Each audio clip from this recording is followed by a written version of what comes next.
Welcome back. Oyo State was filled with celebration and, of course, cultural pride on Friday as Oba Rashidi Ladoja was officially crowned the 44th Olubadan of Ibadan land. His nomination by the Olubadan in Council came on August 4th, 2025 and was formally approved by Governor Seyi Makinde on August 21st. The selection followed the passing of the 43rd Olubadan, Oba Owolabi Olakuleyin, who died on July 7th, 2025 after a brief reign. Now, joining us more for this discussion is, of course, a lawyer. I got him right here in the studio with me, Justice Ojena. Justice, good to have you on the show. It is my pleasure to join you. Good Fantastic. Evening. And of course, we also have standing by at our Abuja studio, Dr. Ojikutu Adeniyi. Dr. Ojikutu, good to have you on the show this evening.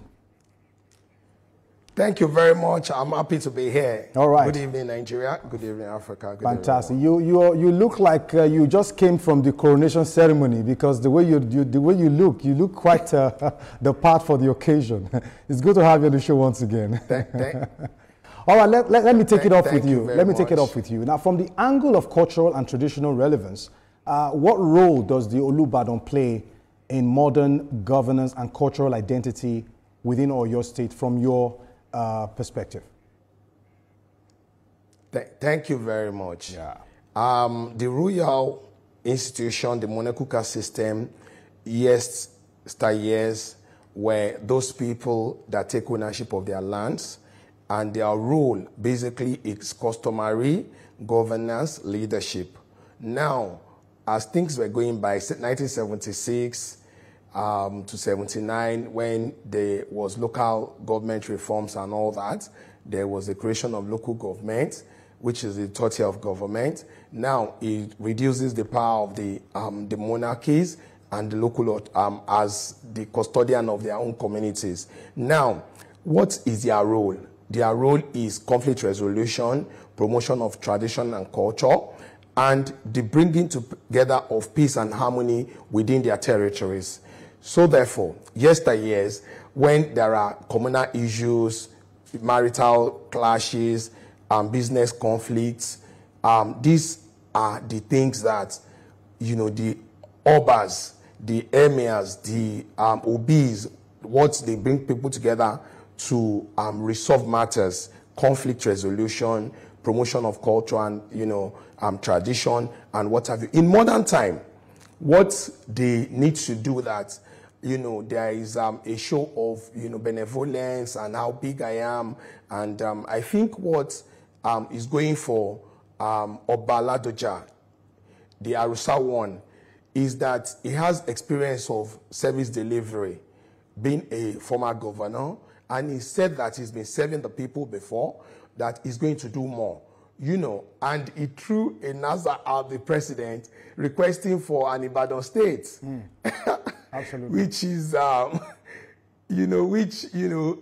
took the atmosphere of the coronation into an excitement mode and all that. So that's the subject of another day's debate. Yeah. However, the role of the Olubadan and the Obas is really to serve the people, give, direction in their area of strength. When you know your area of strength is education, continue to promote education in your own climb. When you think your area of strength is cocoa production, continue to promote it. That's the ambassador that you are. When you know that is in area of trade, when conflict arises, they are taking over, business premises, marketplaces, demolition.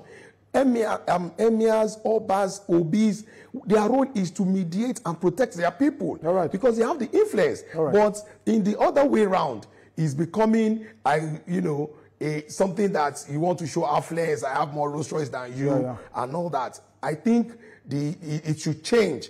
And I want to enjoin our traditional rulers to use those offices. Is a privileged position. So the more people you impact, the better for your own, domain and your communities, and the better society will have. All right, Doctor. Justice, very quickly. Some critics will say politics should stay separate from traditional institutions. What's your view on political figures becoming traditional rulers? Okay, I sincerely, I feel that, to an extent we can argue conflict of interest, but there are actually persons who are genuinely deserving of those traditional position, despite the fact that maybe they might have participated in politics at some point. We can see that Senator Rashidi Ladoja, he was practically a hand that just slid into the gloves very, very easily. He has shown himself to be a person of Ibadan origin, a proud son of Ibadan.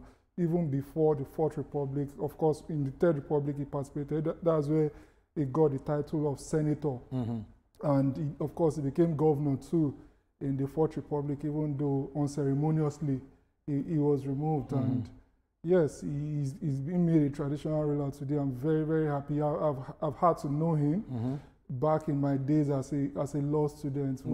He is the locus classicus. If we're going to explain the provisions of Section 188, Section 188 of our Constitution as to how a governor can be impeached. So, and I commend it to the case of Inakoju and Adeleke. Unfortunately, his name doesn't feature as one of the main names in the case, but the case is exactly about him. And I commend everybody to go back to look at the constitutional wealth of interpretation that was gotten from that case. And I even believe that case will be much more of a legacy to remember him than his title as the Olubadan, because every law student will have to encounter him and be taught about him. Before I take the question to Doctor, from the acceptance we saw yesterday at the coronation, would you say his impact in government and his influence in the political circle played that additional role in the kind of accolade that he garnered? I solidly believe it. I don't think that this is one of the cases of political manipulation or horse trading or machinations. I feel that this is a unanimous acceptance of his person by the people, and this is not me being fantastic or being fantabulous in my perception or interpretation of what actually happened. I feel that the people unanimously made an exception for this politician. General acceptance, you say? Absolute general acceptance. Dr. Adeni, quickly, before we go to the next topic, with recent reforms allowing high chiefs to wear crowns now, how do you see traditions evolving while maintaining cultural integrity? In a minute, before we go to the next topic, quickly, please, briefly. How do we maintain? I didn't get your question. Yes, I said with the reforms now that high chiefs are now allowed to wear crowns, right? How do you see tradition evolving while maintaining cultural integrity?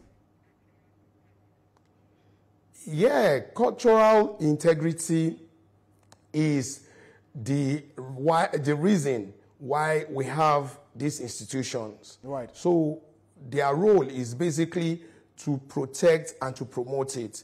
Definitely, when there is modernization, there is development, there is innovation, there will be, expansion and change in some of these, deep court tradition.